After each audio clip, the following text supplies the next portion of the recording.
કેમ છો મિત્રો? અને જુઓ આજે હું છે ને ગુજરાતી વ્લોગ બનાવું છું કેમ કે મને ઘણા બધાની કમેન્ટ આવી અને મેસેજ બી આવ્યા કે પ્લીઝ માનસીબેન ગુજરાતીમાં વિડીયો બનાવો. તો મિત્રો ઓકે, આજે હું ગુજરાતી વ્લોગ બનાવવાની ટ્રાય કરું છું. બરાબર, આમ તો હિન્દીમાં બનાવું છું પહેલેથી, એટલે મને આદત નહીં ગુજરાતીમાં, પણ હું બનાવી દઉં વ્લોગ. મને ગમે જ છે ગુજરાતીમાં, એવું કંઈ છે નહીં કે હું હિન્દીમાં બનાવું, પણ ઇટ્સ ફાઇન. હું ગુજરાતીમાં આજે વ્લોગ બનાવીશ. મારા શોર્ટ વિડીયો રીલ બધું ગુજરાતીમાં જ હોય છે, ખાલી વ્લોગ જ હિન્દીમાં હોય છે. પણ કંઈ નહીં, આજે હું ગુજરાતી વ્લોગ બનાવું છું. અને welcome to my YouTube channel. તો મિત્રો, હમણાંથી ઘણા બધા વ્લોગને તમે સારો સપોર્ટ આપો છો, so thank you so much. અને આજે હું તમને બતાવવાની છું કે ઓસ્ટ્રેલિયામાં હું દહીં કઈ રીતે બનાવું છું. બહુ કમેન્ટ આવી, બહુ મેસેજ આવ્યા કે અમારે દહીં બનતું જ નથી આટલી ઠંડીમાં, કેમ કે અત્યારે જુઓ વરસાદ આવીને ગયો અને અત્યારે એટલી ઠંડી પડે છે. તો કોઈ એવું કહે છે કે ભાઈ દહીં અમારું બરાબર આમ પેલું ચોસલાવાળું થતું જ નથી. તો આજે હું તમને આખી recipe, proper A to Z recipe, દહીં કઈ રીતે ઓસ્ટ્રેલિયામાં જમાવું એની બતાવવાની છું. તો પ્લીઝ મારો વિડીયો આખો જોજો અને પછી તમે બી ટ્રાય કરજો અને કહેજો કે દહીં કેવું બન્યું છે. બરાબર? તો અને ઓવન વગર, બરાબર, ઓવન વગર દહીં આપણે આજે બનાવીએ. તો ઓસ્ટ્રેલિયામાં આ દૂધ વાપરીએ છીએ અમે, ફૂલ ક્રીમ મિલ્ક. તો યસ, એટલે જ આજે ગુજરાતીમાં વિડીયો બનાવું છું, કેમ કે બહુ બધાની કમેન્ટ હતી કે ભાઈ ગુજરાતીમાં વિડીયો વ્લોગ બનાવો. તો ગુજરાતીમાં બનાવું છું. બરાબર, જુઓ આવું દૂધ ફૂલ ક્રીમ. અને જો આ દૂધ કઈ તારીખ સુધી ચાલે? જો 31 મે સુધી આ દૂધ ચાલશે. તો બસ, ઘણાની કમેન્ટ બી હતી કે તમે ઓસ્ટ્રેલિયામાં દહીં કઈ રીતે બનાવો છો. તો એટલે હું આજે આ સ્પેશિયલ આ વ્લોગમાં તમને બતાવીશ કે હું દહીં કઈ રીતે જમાવું છું ઓસ્ટ્રેલિયામાં આટલી ઠંડીમાં, કેમ કે બહાર વરસાદ બી પડે. જુઓ, બહાર વરસાદ ચાલે તો બી મારું દહીં એકદમ મસ્ત થાય છે. હું બતાવું તમને, દહીં બી બતાવું. જુઓ, હું આમાં દહીં છે ને જમાઈને મૂકી રાખું. જુઓ, દહીં એકદમ જોરદાર થાય છે મારું. હવે થોડું જ છે તો મેં કીધું દહીં બનાવી બી દઉં અને તમને બતાવી બી દઉં વ્લોગ. જો તમે જેટલું બનાવવું એટલું, હું તો મતલબ આ 3 લીટરનું લાવું ને એમાંથી લગભગ 2-2.5 લીટરનું બનાવી દઉં. થોડું દૂધ રહેવા દઉં, એટલે આટલી તપેલીમાં તમારે દહીંને બનાવવાનું છે. બરાબર, મતલબ દૂધ ઉકાળવા માટે હું તો સ્ટીલની તપેલી એવી લઈ લઉં. એમાં તમારે દૂધને એકદમ, મતલબ જુઓ, એકદમ સ્લો ગેસ, આવો એકદમ છેલ્લે સ્લો ગેસ, કેમ કે નીચે પછી દૂધ ચોંટવું ના જોઈએ સહેજ બી. જો ચોંટશે તો તમારે દહીંનો ટેસ્ટ ત્યાં જ ખરાબ થઈ જશે. એટલે દૂધ ચોંટવું ના જોઈએ જરા બી. એટલે જુઓ, હું હવે છે ને સાફ કરતી હે થોડું દૂધને ઉકાળવા માટે. મેં આમ તો આની રેસીપી પહેલાં બહુ બધા વ્લોગમાં પણ પ્રોપર નહીં આપી, તો હવે મેં કીધું આ વ્લોગમાં પ્રોપર બતાવી દઉં કે જુઓ થોડું એને આટલું દૂધ અમે રહેવા દઈએ, કેમ કે મારા પાછું આ ડોલચાનું, એટલે થોડું હજુ નાખી દઉં. બસ આટલું દૂધ. હવે આને છે ને એકદમ ધીમે ધીમે, લગભગ 15-20 મિનિટ થશે, કેમ કે એકદમ ધીમું છે. જો એકદમ ધીમા ગેસે આને ઉકળવા દેવાનું, મતલબ એક જ ઉભરો આવવા દેવાનો. સહેજ તમને લાગે કે ઉપર મલાઈ થાય છે, અને ફૂલ ક્રીમ મિલ્ક એટલે કે આની મલાઈ બહુ જોરદાર થાય, એટલે ફૂલ ક્રીમ મિલ્ક જ વાપરવાનું. બીજા કોઈ દૂધનું મને નથી આઈડિયા. હા, હું આ જ દૂધનું દહીં બનાવું છું.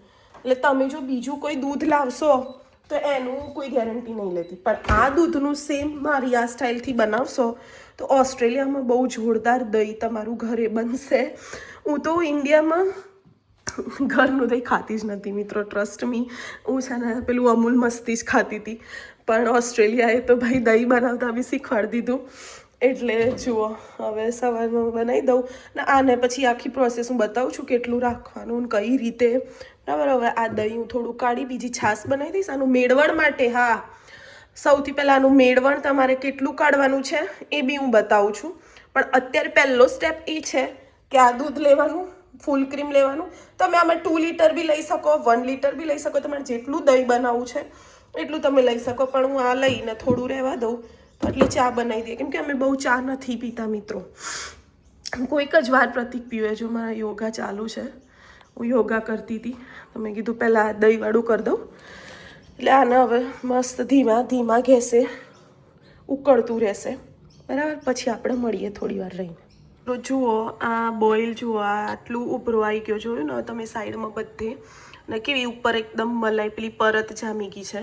તો ત્યાં સુધી તમારે એને ઉકળવા દેવાનું. માં લગભગ અડધો કલાક ઉપર થઈ ગયું છે, કેમ કે મેં ધીમા તપે. પછી સેજ તમે કરી શકો છો ફૂલ, પણ ખબર નહીં સેજ તો ચોટશે જ, એટલે ગભરાવાની જરૂર નહીં કે ભાઈ ચોટ્યું.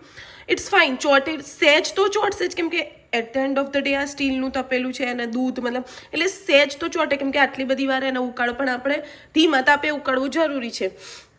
એટલે જો આટલો બોઇલ આવી જાય, મેં જુઓ મસ્ત ડોલચું છે ને એકદમ એને મસ્ત અંદરથી ધોઈ નાખ્યું, અને બાકીનું દહીં મેં મેળવણ માટે કાઢ્યું છે. હું એ બી બતાવું કે મેળવણ માટે કેટલું દહીં જોઈએ. ઘણા લોકો મતલબ 1 ચમચી મેળવણ નાખે તો એ ના થાય, તમારે મેળવણ તો મતલબ વધારે જ જોઈએ, તો જ તમારું દહીં સરસ આમ પેલું ચોસલાવાળું દહીં થાય. જુઓ આ હવે થાય છે ઉકાળો, એક ઉભરો આવી ગયો છે મસ્ત. હવે હું બંધ કરી દઈશ એને, કેમ કે ઇનફ થઈ ગયું છે. જુઓ દેખાય ને, બસ અમે ગેસ બંધ કરી દીધો.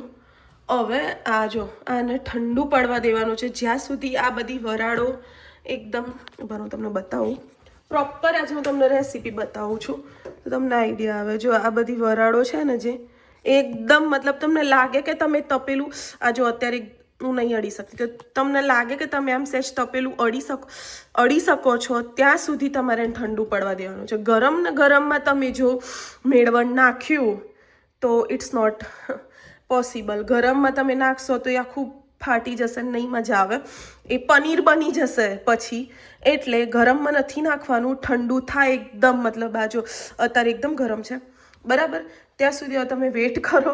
ઠંડુ થતાં બી વાર બીજો અડધો કલાક લાગશે. એટલે મિત્રો આ પ્રોસેસ બહુ લાંબી છે દહીં બનાવવાની. એટલે ઘણા લોકોને ફાસ્ટ બનાવવું હોય દહીં તો ના બને, મતલબ એની તમારે એક પેશન્સ જોઈએ. મારી જોડે નહોતો, પણ મને બહુ ઓસ્ટ્રેલિયાએ પેશન્સ શીખવાડી દીધો છે. એટલે હા, હવે આને ઠંડુ થવા મૂકું. ત્યાં સુધી મારી યોગા તો પતી ગયા છે. હવે હું થોડું ફ્રેશ થઈ અને પછી આના પર કંઈક કરીશું આપણે. થોડું ઠંડુ થવા માટે હું અહીંયા મૂકી દઉં છું ડાઇનિંગ ટેબલ પર, અને બતાવી દઉં મેળવણ માટે બી કે મેં કેટલું દહીં લીધું છે. જુઓ આટલું મેળવણ, જો આ મતલબ કે કેટલી આમ આટલું છે, જો આટલું આખું આમ ભરીને, મતલબ અડધી વાટકી જેટલું તો લેવાનું જ મેળવણ બરાબર. ને થોડી વાર ફ્રીજમાં મૂકી દઈએ, પછી પેલું ઠંડુ થાય પછી એને મેળવણ, પછી આગળની પ્રોસેસ તમને બતાવું. પણ અત્યારે તો આટલા સ્ટેપ સુધી તમે પહોંચ્યા હો તો ઠીક છે. મારો વિડીયો જોઈને પ્લીઝ મિત્રો ટ્રાય કરજો, જેનું દહીં ના બનતું હોય ઓસ્ટ્રેલિયામાં, આ રીતે દહીં બનાવવાનો ટ્રાય કરજો બરાબર. જુઓ આ જુગાડ, અંદર ઠંડુ પાણી ભરી દેવાનું એકદમ, અને એમાં મતલબ થોડું જ ભરવાનું, પછી એમાં તપેલી મૂકી દેવાની, એટલે મસ્ત રૂમ ટેમ્પરેચર ઉપર આ થઈ જશે બરાબર. તો મિત્રો જુઓ અડધો કલાક પોણો કલાક જેવું થઈ ગયું પેલું ઠંડુ કરે, અને હવે જુઓ આમ હું તપેલીને અડી શકું છું એટલું ઠંડુ થઈ ગયું છે. ભલે એ તો વરાળ તો તમને દેખાશે, મતલબ એટલું બી નહીં કે, પણ આમ એકદમ ટૂંકમાં આ જુઓ તપેલી અડી શકો ને એટલું બધું આમ ઠંડુ થઈ ગયું છે. પછી તમારે મેળવણ નાખવાનું છે. એમાં હવે આપણે આ મેળવણ બધું ચમચીથી એકદમ પ્રોપર, જુઓ કેટલું બધું છે હું તમને બતાવું. જો આટલું આખું અડધી વાટકી લેવાનું. આ મેળવણમાં કોઈ શીંગુસાઈ નહીં કરવાની બરાબર. હવે આવું વિસ્કર તો બધાને ઘરે હશે જ આવું. જુઓ આપણે જે ખીરું બનાવીએ કે કંઈ બી એમ મિક્સ કરવા માટે બરાબર, એ લઈ લેવાનું.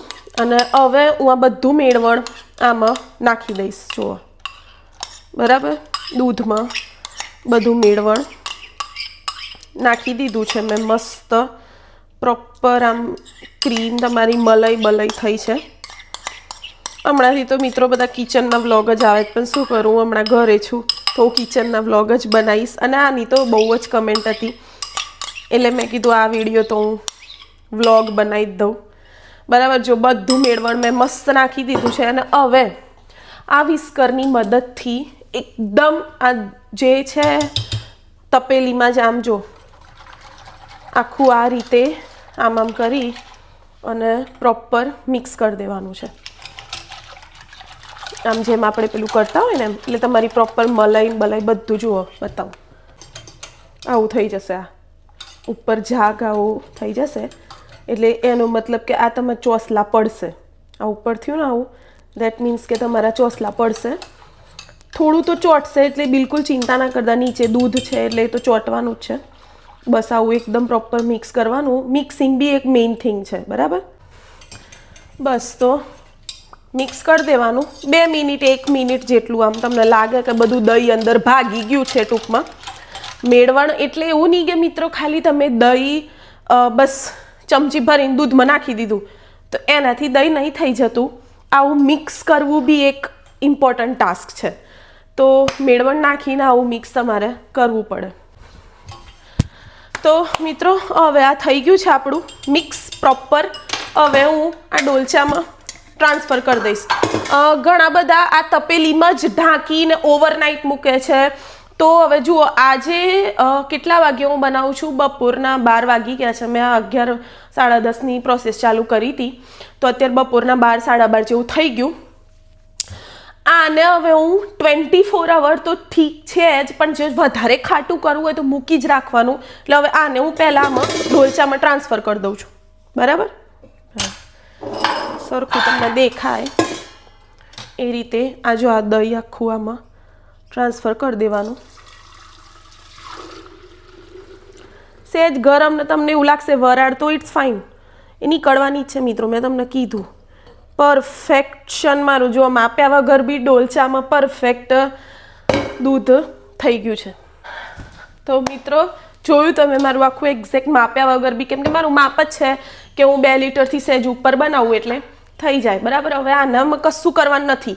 તમે આમાં દહીં નાખી મેળવણ નાખીને બરાબર મિક્સ કરી હલાવી અને આમાં ટ્રાન્સફર કરી દીધું ડોલચામાં. હવે આ ડોલચુંને બરાબર ફિટ કર્યો કરી અને હવે આને તમારે દાખલા તરીકે આજે તો કાલે સવારે, આજે બપોર થઈ છે, બપોર તો આખું બપોર રાત અને કાલે સવારે તમારે ચેક કરવાનું છે દહીં. કાલે સવારે બી અરાઉન્ડ 6-7 વાગ્યા જેવું. તો જ પછી આને ઉતાવળ ના કરતા ખોલવાની કે જોવાની, વોટેવર. તપેલીમાં કરો તો તપેલીમાં, પણ ખોલતા નહીં, બરાબર. આને 24 કલાક સુધી ઓવરનાઇટ રાખવાનું છે. ઉપર કપડું આમ વીંટીને હું બતાવું તમને કઈ રીતે, બરાબર. તો મિત્રો મારા જોડે તો એવું કંઈ કપડું નહીં, એટલે મેં આ વ્હાઈટ પેલો જે સ્ટોલ આવે ને આપણા દુપટ્ટા જેવું, એને મેં જો આખું કવર કરી દીધું છે મસ્ત. અને જો જેને ઓવનમાં કરવું, મતલબ તો બંધ જ ઓવનમાં, કંઈ ચાલુ ઓવન નથી કરવાનું, તો બંધ ઓવનમાં તમારે આ ખાલી એમને મૂકી દો તો બી થઈ જાય. પણ હું તો આ રીતે એકદમ જ છે ને આને આમ જાણે વીંટાળી દીધું કપડું. બસ આ વીંટાળી અને પછી એને આવી રીતે મૂકી દેવાનું, બરાબર. તો તમારું 24 કલાકમાં દહીં પ્રોપર ચોસલા જેવું થઈ જશે. આ હતી દહીં બનાવવાની પ્રોસેસ. અને હજુ હવે કાલે સવારે આ ચોસલા જેવું કેવું થાય છે એ બી હું તમને બતાવીશ. એટલે જો વિડીયો જોજો આખો મારો, અને કેવો લાગ્યો પ્લીઝ મિત્રો મને કોમેન્ટ કરીને કહેજો. અને તમે બનાવો તો ટ્રાય કરીને બી કહેજો કે કેવું દહીં બન્યું છે. અને મેં ગુજરાતી વ્લોગ બનાવ્યો છે તો એ બી કમેન્ટ કરજો, બરાબર, કે કેવો લાગ્યો. તો બસ આ તો મારો આજનો વિડીયો. તમને પસંદ આવ્યો હોય તો પ્લીઝ મારા વિડીયો લાઇક કરો, શેર કરો, કોમેન્ટ કરો અને મારી ચેનલને પ્લીઝ સબસ્ક્રાઈબ કરી દો. મિત્રો તમે બહુ જ સપોર્ટ કર્યો છે, પ્લીઝ વધારે સબસ્ક્રાઈબ કરો તો મને બધા વિડીયો બતાવવાનું મન થાય, બરાબર. તો યસ, અમારું કિચન હમણાંથી તો તમને આના જ વ્લોગ જોવા મળશે.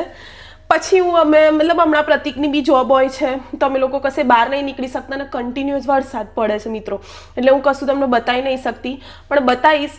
મારી ચેનલમાં સબસ્ક્રાઈબ કરી દેજો. હા, તો મારું દહીં તમને કેવું લાગ્યું પ્લીઝ મને કહેજો. અને હું કાલે મતલબ 24 કલાક એટલે કાલે સવારે બી હું એનો વિડીયો બી મૂકીશ કે સવારે મારું દહીં કેવું ચોસલા જેવું જામ્યું છે. તો પ્લીઝ મને કહેજો અને મારા વિડીયોને લાઈક કરજો. થેન્ક યુ મિત્રો. જય શ્રી કૃષ્ણ. બાય. તો મિત્રો બીજા દિવસે સવારે 11 વાગી ગયા છે અને જુઓ આ દહીં મારું છે ને જોરદાર. હું તમને બતાવું ચમચીથી કે મારું દહીં કેવું થયું છે. જુઓ, પડ્યા ને ચોસલા, જુઓ. હવે આને હજુ તો હું ફ્રીજમાં મૂકી દઈશ એટલે એકદમ જ પ્રોપર ચોસલા પડી જશે. તો મિત્રો તમે બી ઘરે ટ્રાય કરો, દહીં બહુ જ સારું બને છે. તમે આખી પ્રોસેસ જોઈ, પણ એને શાંતિથી રહેવા દેવાનું. 24 કલાકને થોડું ઉપર ખાટું વધારે કરવું હોય તો થોડું વધારે રહેવા દેવાનું. બસ, તો આ હતી મારી દહીં બનાવવાની પ્રોસેસ.